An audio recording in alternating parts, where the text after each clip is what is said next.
teasing and name calling. So again, I'm here a totally radical opposite. We get hurt by teasing and name calling because we believe the lie that this thing does us harm. Guess what? It doesn't.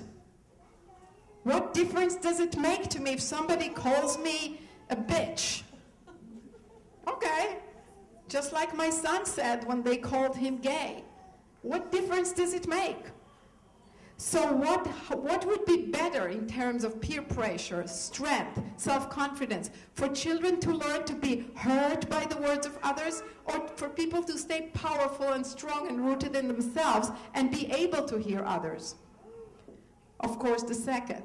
So when children call each other stupid, and I'm present, usually I would say I'm stupid too, and I give them 3 examples, real silly ones. And they get into it and tell me their examples. And what this leads to is, or somebody comes to me and says, he called me a donkey. I said, well, are you? No. Okay. And I don't go and do justice. Again, you don't have to be Justice Department. You don't go to the other one and say, don't call me him a donkey because it hurts his feelings. Why teach them that? That's how we get hurt so easily. Why teach them this? And you know what? When children are not hurt, I had this family that were in a family intensive I do where people come to my home and get counseling. I do phone counseling and I do counseling in person. And when they came home, the children used to tease each other a lot. And then the mother called me 2 weeks after the family intensive. She said, I have a new problem. The older boy comes to me and says, I don't know how to hurt my sister. Nothing hurts her. So he stopped. He stopped all the name calling and all the teasing because it's basically useless. So actually, all bullying goes out the window when there is no victim. It's very simple. And the way to help children as they get older and you can talk to them, to not be hurt by words, in principle, there are only 2 things that can be said to you. One is true and one is a lie.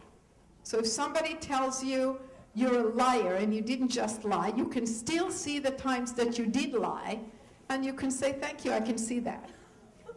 So, you know, when this child called me on the phone, an 8 years old, and said that her sister said that her reading sucks, that she's such a bad reader because she didn't read the right name on the caller ID, I went through this conversation through the work with the child, who eventually realized that, oh, yeah, my reading does suck. She just told the truth. So, and she started laughing. Oh, that can't hurt. She just told the truth.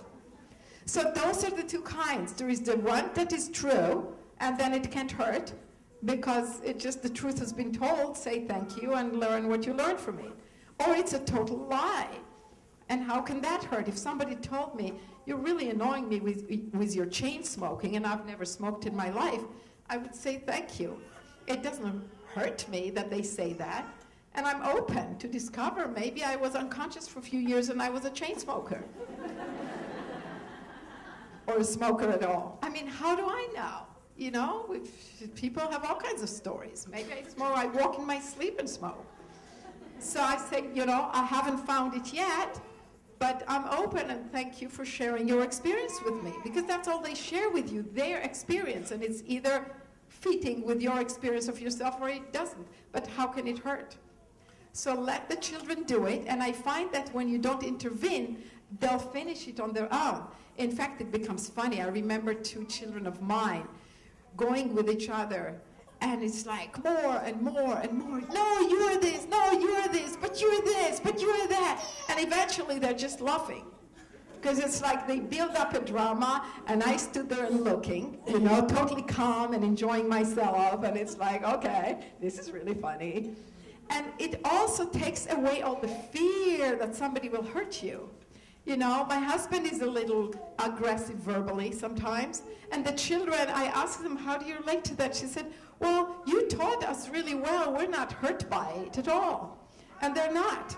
In fact, if my husband bursts in and has some of his tantrum, and he can be really loud, we're very compassionate. The kids and I would look at him. The kids sometimes bring cameras and say, wait, start over. And they do little movies of it.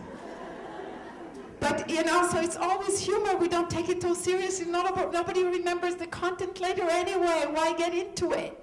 He gets it all out, and we listen, and then when he's done, I say, are you done? Is there anything else you need to say? No, I think I said everything.